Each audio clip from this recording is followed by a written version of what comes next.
સરસ્વતીના ધનાસરા ગામે મોતીરામ બાપા પરિવાર દ્વારા શ્રીમદ ભાગવત મહાપુરાણનો આયોજન કરવામાં આવ્યો. યજમાન જોશી જગન્નાથભાઈ ગોવિંદભાઈ પરિવાર દ્વારા ભાગવતનું આયોજન કરવામાં આવ્યું. જગન્નાથભાઈ નર્મદા મૈયાની 3500 કિલોમીટરની પરિક્રમા કરીને માં નર્મદાના આશીર્વાદ મેળવ્યા તેના સંકલ્પરૂપે શ્રીમદ ભાગવત મહાપુરાણ યોજવામાં આવ્યું. વ્યાસપીઠ પરથી સંજયભાઈ જોશી કથાકાર સૌ ભક્તોને ભાગવતનો રસપાન કરાવી ખૂબ આનંદ કરાવ્યો. ભગવાનનો જન્મ, વામન અવતાર, તુલસી વિવાહ જેવા પ્રસંગો આનંદથી ઉજવવામાં આવ્યા.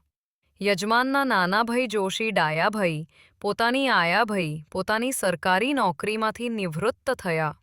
તે બદલ સમગ્ર પરિવાર દ્વારા તેમનું સન્માન કરવામાં આવ્યું. યજમાનના મોસાર પક્ષ જેસંગપુરા લક્ષ્મીરામ શિલ્વા પરિવાર દ્વારા યજમાનનું ગૌમાતા નુદાન આપી સન્માન કરવામાં આવ્યું. આ પ્રસંગે પરમ ભાગવતીય મુકુંદ પ્રકાશ મહારાજ આશીર્વાદ આપ્યા.